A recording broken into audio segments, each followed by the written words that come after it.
Order! Order! You are an incorrigible delinquent at times. Behave yourself, man!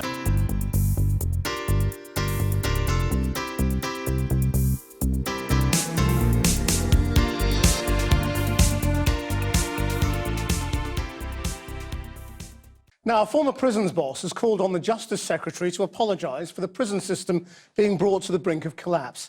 Phil Wheatley, former Director General, blames the prison violence crisis on 3 former Tory Lord Chancellors. He forecasts it's likely to take up to 3 years before there's any major improvement. Channel 4 News has learned there were 111 self-inflicted deaths in prison in 2016 alone, the highest figure on record. Here's our senior Home Affairs correspondent, Simon Israel. Drugs, mobile phones, gangs and staff cuts have all been blamed for the worst prison violence seen for decades. Bedford, Lewes, Birmingham and Swaleside were highlights. But there were more. The MOJ tonight confirmed inmates took over an entire wing at Chelmsford Prison over Christmas before staff seized back control. These levels of violence are described as unprecedented by the man previously in charge of the prison system for 8 years. To see the rate of assault on staff roughly triple since I left in 2010 is bad. To see roughly just short of a doubling of suicide since I left in 2010 is obviously bad. Those seem to be the key statistics. The rate of violence has just gone up across the board. Leaving aside the recent prison disturbances, the most recent figures make grim reading. Across England and Wales, there were nearly 24,000 assaults in prisons in the 12 months to June 2016, up 34% on the year before. Nearly 6,000 of those assaults were on staff, up 43% on the previous year. So no wonder nearly half of the adult male prisons inspected in 2015 to 16 were judged to be failing on safety.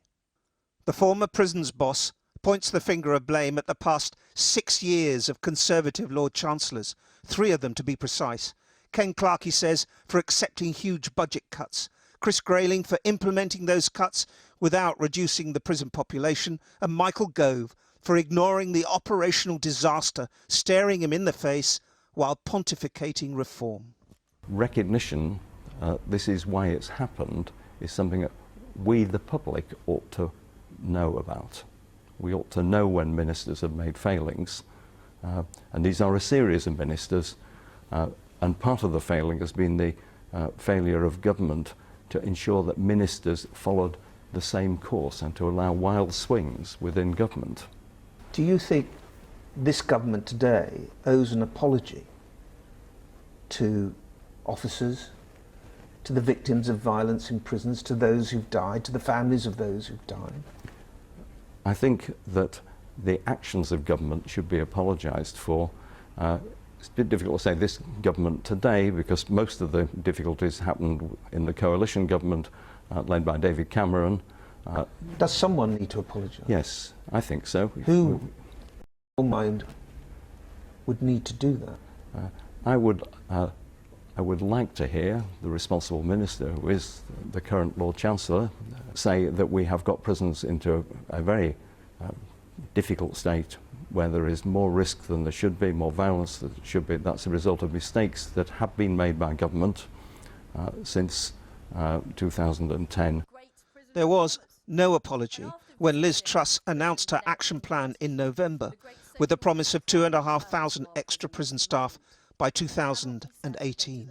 These extra officers will help us crack down on the toxic cocktail of drugs, drones and mobile phones. But drugs now dominate many jail economies. Psychoactive drugs, spice and mamba, were found more than 4,000 times in 2015. That's a 30-fold rise in 4 years.